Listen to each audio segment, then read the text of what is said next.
Today, we're going to go over the buyer inspection notice, seller's response.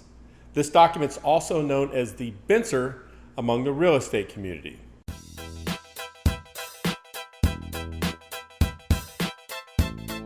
I'm Phoenix real estate agent John Cunningham with eXp Realty, and today we're going to go over the BINSR, and we're going to talk about three things. We're going to talk about what it's intended to do, how to use it wrong, and how to use it right. So with no further ado, let me present to you the BINSR. Now this is one that I used for one of my clients. We filled it out and had a happy transaction.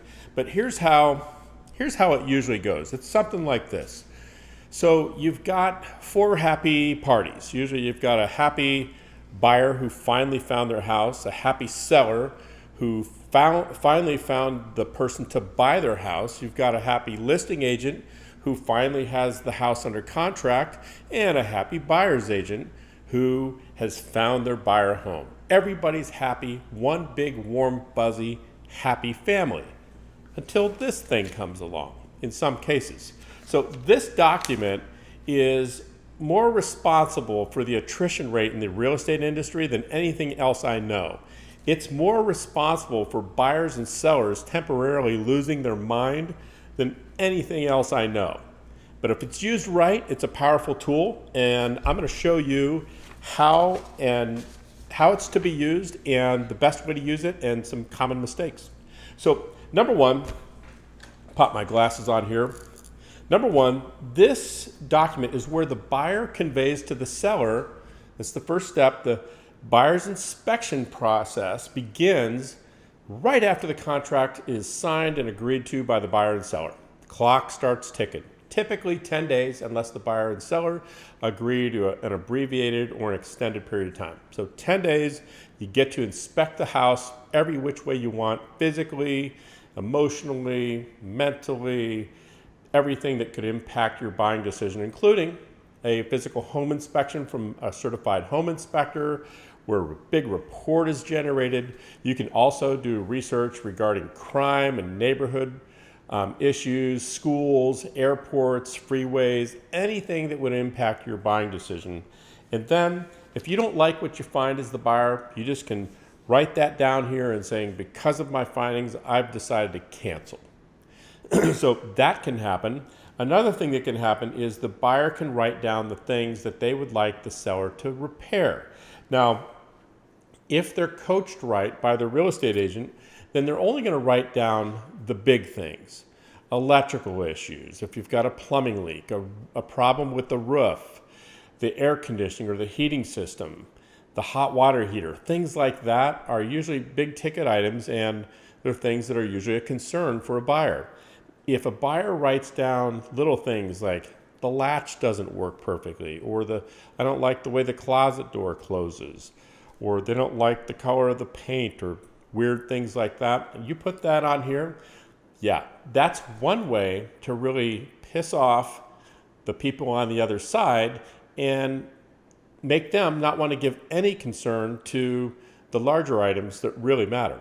So we usually coach our clients to be realistic and put themselves in the seller's shoes. So once those things are written down, it's passed over to the seller, and the seller can decide, I think this is realistic or not. I agree to fix everything. I agree to fix some of these things, or I am unwilling to fix any of them at all, or I will give you the following response. So the seller can respond, and then the buyer gets to decide whether or not they accept the seller's response or not. Now, this is a case where we did our home inspection, we went through the report, and we actually got estimates for the repairs that my buyer was concerned about and attached those to this and sent it over to the listing agent. The listing agent took a look at these things and talked to their seller about things, and we gave the seller two options. We said, hey, here's the things we want you to fix. Here's the supporting documentation from our contractors giving us estimates, and we want you to fix these things, or we want you to give us a $2,500 credit towards the buyer's closing costs and loan fees. So the seller took this into account. They took a look at everything.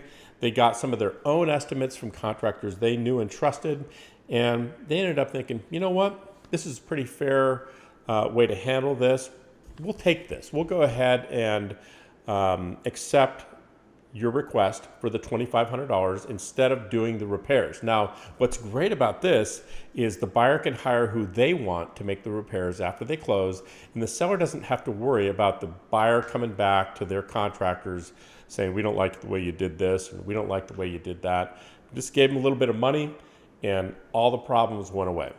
Now, once this document is completed, it can be passed along to the listing and buyer's agent, and it is filed and sealed away for no one other than the brokers to see. Hopefully, this is not something you want to give to the buyer's lender.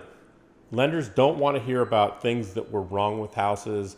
You got to remember, they're thinking about giving you a loan on a house, and they don't want to hear about the broken roof, the broken tile, the pool that leaks, or any of the other possible issues that come up with a house.